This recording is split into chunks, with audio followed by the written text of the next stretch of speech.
Life was much different for me over a year ago. I'm a full-time internal medicine physician. I own 2 medical practices and have worked fairly hard over the last 10 years to build those practices. I have a beautiful wife, 3 amazing boys, and my daily grind was getting up at 4 o'clock every morning, working out, spending an hour of me time, spending another 2 hours administrative paperwork for my practice, and then going to see patients between the hours of 9 and 6, sometimes as late as 7 or 7:30, finishing up with another 2 hours of paperwork and then going home. We never got to see him. He was always home at 11, 10 o'clock at night. Somewhere along those 10 years, the excitement wore off, and I then became married to my job. I would actually bring the kids to the office so that they could see their father, and that's just how we lived our lives. When the boys were really young, I didn't get a chance to say goodnight to them or put them to bed. I still spent a lot of time with my kids, but it wasn't quality time. I coached 3 soccer teams, I coached baseball teams, I always made time for that, but I wasn't emotionally connected to my children because I was always worried about my practice, and I was worried about providing for my wife and my kids. On the outside, it looked like I had everything. We make good money, we live very comfortably, we built our dream home, we take vacations, we spend time with our kids on vacation, and it's a good life, but it wasn't the life that I envisioned when I got married and had children. I wanted to be that dad, that all-pro dad that did everything with their kids. I gotta tell you, on April 21st, I hit rock bottom emotionally and spiritually. I was completely disconnected from Pinky, from my kids, and I was going down a path that I just wasn't happy. I was ready to throw the towel in. Wanted to sell my practices. I was desperate to do anything to spend more time with my kids. Later that morning, I was still in a really bad mood.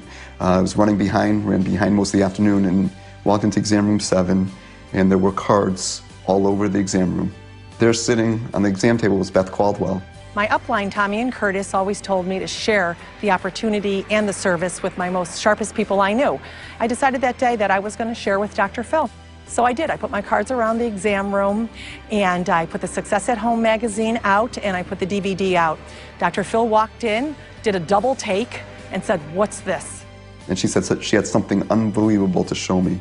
And I was in such a bad frame of mind, even though I was praying for a change, that I didn't really give it its proper due. Thought the cards were cute, and I told Beth, listen, I'll take a look at it, and I'll let you know in a couple of days. Let me put it in a safe place in my office. And I did. The safest place I knew was the garbage. But something struck me when I was driving home that night.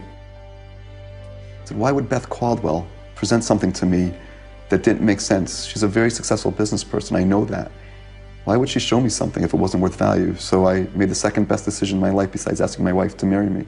Went back and pulled that stuff out of the garbage, and I literally cried. And I called Pinky and I said, honey, I found something. I think it's what we've been praying for. It's simply a really amazing thing, and I think we need this in our life, and I think that's going to be the difference maker. I think it's going to allow me to do what I want to do with my life. We were looking for time for him to spend more time with us. And no matter how much money you have, it doesn't really matter. If you don't have the time to spend it with your loved ones, then it all goes to nothing. And that was a little over a year ago, April 27th, 2010, and our lives are not the same now, and they'll never be the same again. And Send Out Cards has changed our lives in so many ways, and one of the best things for me is the freedom that it's given to Pinky and I. I'm free now to do a couple of things that I wasn't able to do before I was involved in Send Out Cards. Mainly spent more time with my wife and my children. It's allowed me the freedom to decide whether I want to work on Fridays, and I find that Fridays I'm in a much better mood, because if I'm working, it's because I want to work. It's not because I have to work.